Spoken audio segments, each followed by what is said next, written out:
Hello students, आज हम लोग बात करेंगे law of diminishing marginal utility.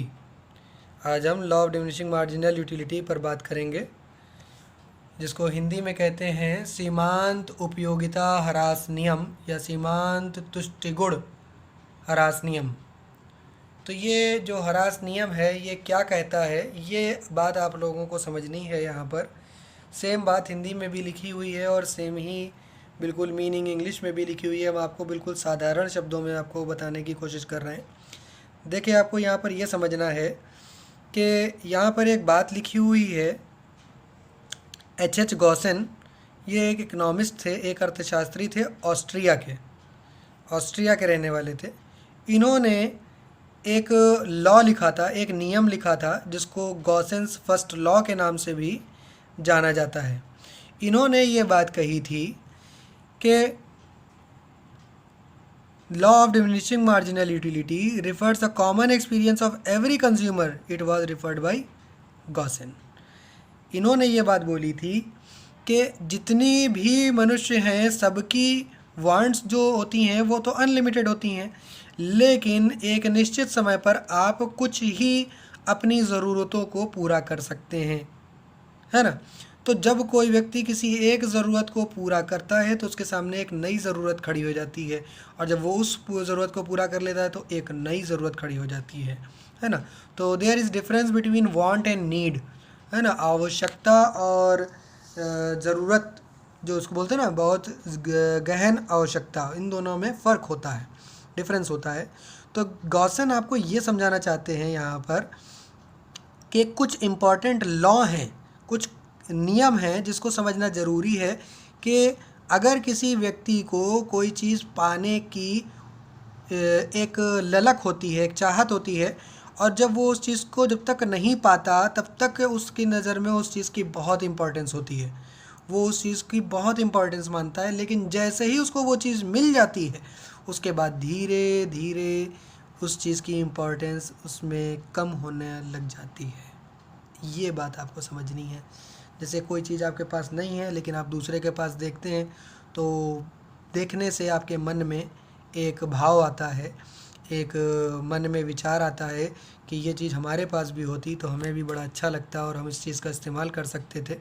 लेकिन जब वो चीज़ आपके पास आ जाती है तो पहले तो आप सोचते थे कि हम उसको बहुत अच्छे से रखेंगे, कभी ऐसा नहीं करेंगे, कभी वैसा नहीं करेंगे, लेकिन जब वो चीज़ आपके हाथ में आ जाती है तो फिर आप उसको बिल्कुल ऐसा समझते हो कि बिल्कुल बेकार चीज़ है, ये चीज़ अब हमारे काम की नहीं, अब हमको इससे भी अच्छी चीज़ चाहिए, है ना। जैसे बहुत छोटा बच्चा होता है तो अपने घर वालों से ज़िद करता है कि हमको साइकिल चाहिए, साइकिल चाहिए।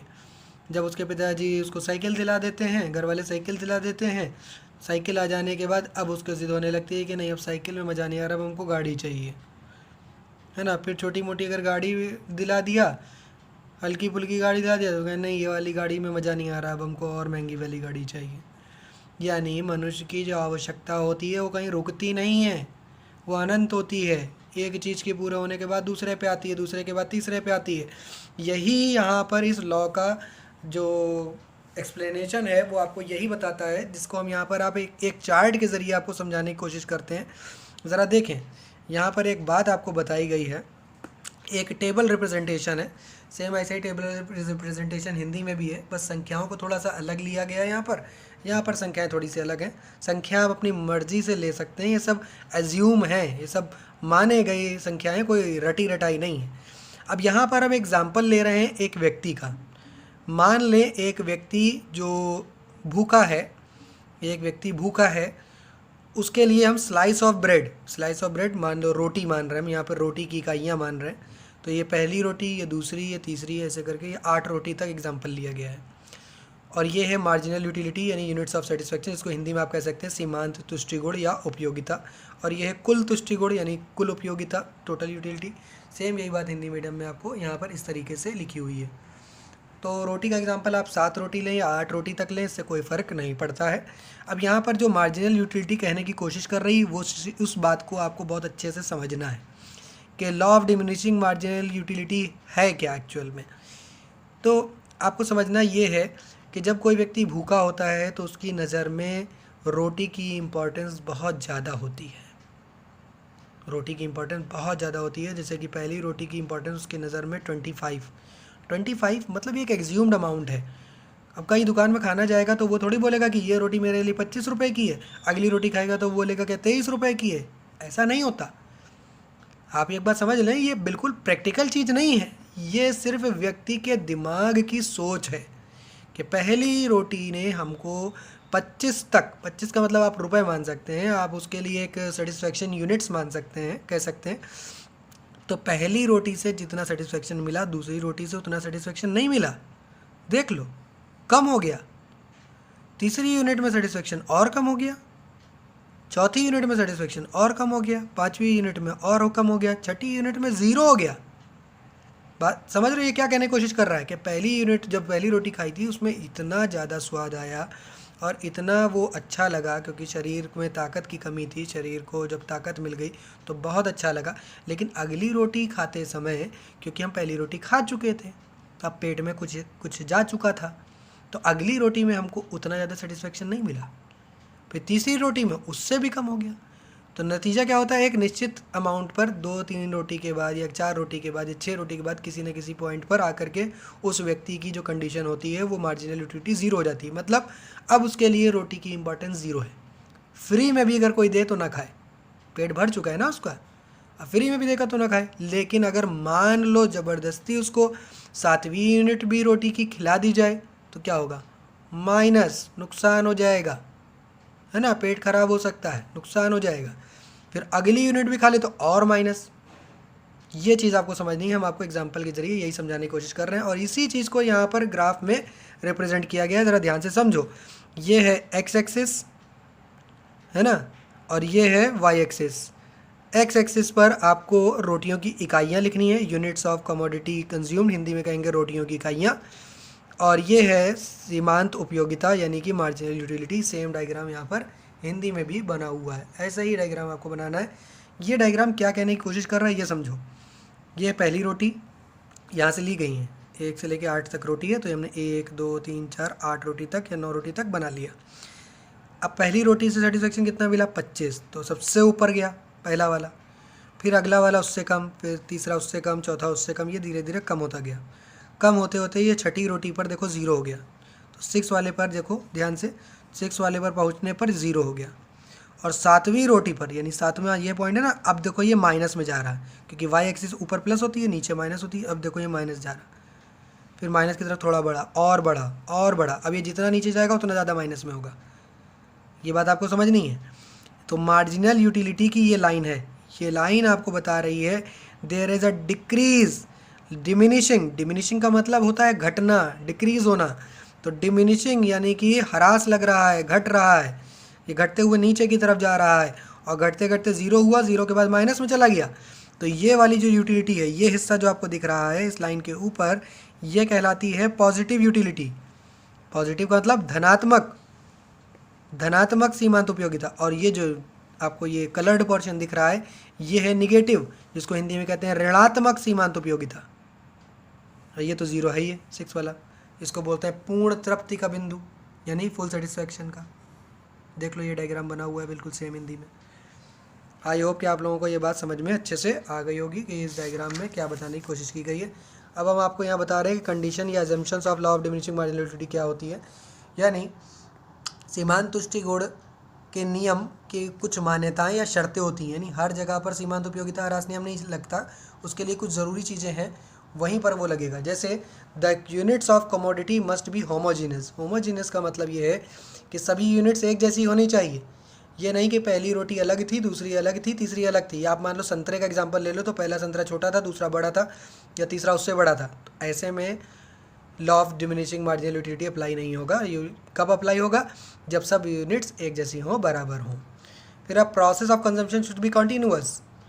कब अप्लाई होगा, कॉन्टीन्यूअस होना चाहिए। नहीं कि एक रोटी उसने सुबह खाई थी, दूसरी रोटी शाम को खाई थी, तो शाम तक तो फिर भूख लग जाएगी ना उसके, तो फिर से सेटिस्फेक्शन बढ़ जाएगा।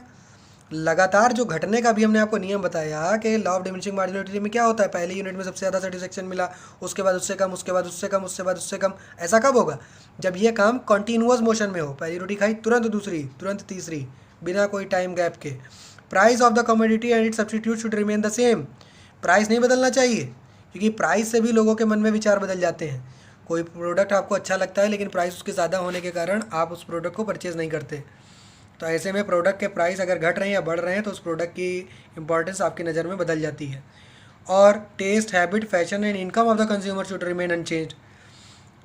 जो व्यक्ति इस प्रोडक्ट को यूज़ कर रहा है, यानी रोटी खा रहा है या ऑरेंज का एग्जांपल ले सकते हैं, तो ऑरेंज वो कंज्यूम कर रहा है, तो उस व्यक्ति के टेस्ट में, उसकी हैबिट में, उसके फैशन में और उसकी कमाई यानी उसकी इनकम में बदलाव नहीं होना चाहिए, पहली रोटी से लेकर आखिरी रोटी के बीच में। और है mental outlook of the consumer should remain the same. पहली रोटी से लेकर आखिरी रोटी तक व्यक्ति का मेंटल आउटलुक एक जैसे होना चाहिए, यानी उसकी जो मन में विचार हैं वो एक जैसे रहना चाहिए, बदलने नहीं चाहिए। पहली रोटी खाते समय ऐसा नहीं कि उसको रोटी बहुत अच्छी लगती थी और 2 रोटी बाद वो कहने लगे कि नहीं हमको रोटी नहीं अच्छी लगती है, यानी उसका दिमागी संतुलन ठीक हो। अब यहाँ पर है सेम वही चीज़ जो हमने अभी आपको इंग्लिश में बताई, सेम वही बातें हिंदी में भी बताई गई हैं जो सेम अभी हमने आपको हिंदी इंग्लिश में बताई हैं। आप यहाँ से इसको रीड करके देख सकते हैं, सेम टू सेम है, बिल्कुल कोई नई चीज़ नहीं है।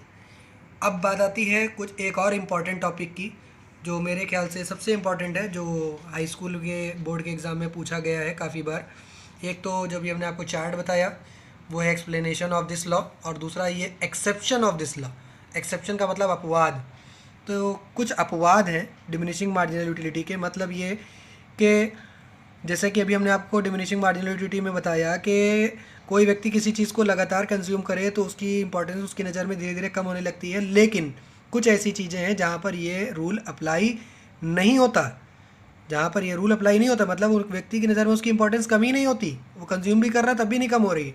जैसे no change in consumers taste, जैसे कोई चीज़ किसी व्यक्ति को बहुत ज़्यादा पसंद है, बहुत पसंद है, तो उतनी जल्दी उसके नज़र में उस चीज़ की इंपॉर्टेंस कम नहीं होती।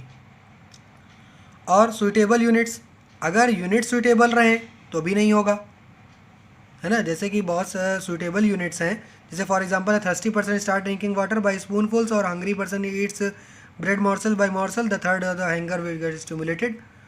बात को समझना क्या है कि अगर एक प्यासा व्यक्ति हो उसको आप गिलास में पानी पिलाने के बजाय स्पून से पानी पिलाएं, तो आप ये क्या बात कह पाएंगे क्या कि पहले स्पून में उसने जो पानी पिया उसको लिए उसकी उपयोगिता ज़्यादा थी, फिर कम हो गई, फिर कम हो गई? ऐसा नहीं होगा।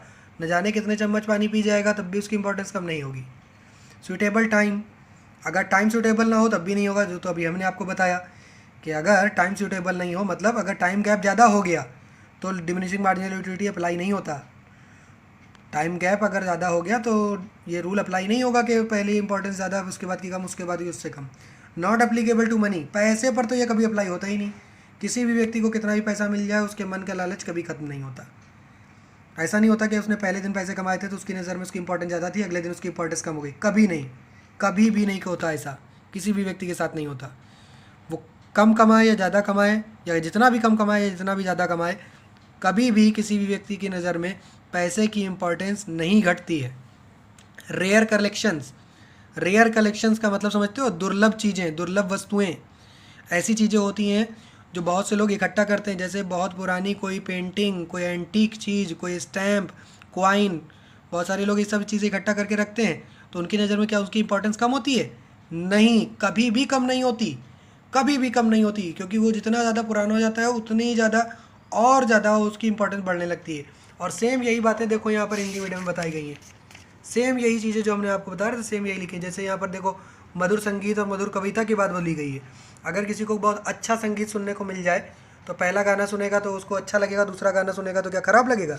नहीं, पहला गाना सुनेगा तो भी उसको अच्छा लगेगा, दूसरा गाना सुनेगा तो भी अच्छा लगेगा, तीसरा गाना सुनेगा तो भी अच्छा लगेगा। ये यहाँ पर नहीं होता। और कंजम्पशन इंटॉक्सिकेंट, जो लोग इंटॉक्सिकेंट का इस्तेमाल करते हैं, इंटॉक्सिकेंट का मतलब नशे का इस्तेमाल करते हैं, है ना, जो लोग नशे का इस्तेमाल करते हैं मादक वस्तुओं का प्रयोग तो ऐसे में क्या उसको पहला जैसे अगर वो पैग ऑफ लिक्वर ले तो क्या उसको ज़्यादा सेटिस्फेक्शन मिलेगा अगले पैग से कम होगा? नहीं। कई लोग तो ऐसे होते हैं जिनको एक के बाद दूसरा, दूसरे के बाद तीसरा, तीसरे के बाद चौथा, वो झड़ी सी लग जाती है, वो मानते नहीं, तो उस व्यक्ति की नज़र में उस चीज़ की इंपॉर्टेंस कम नहीं होती, 2 के बाद, न 3 के बाद, न 4 के बाद।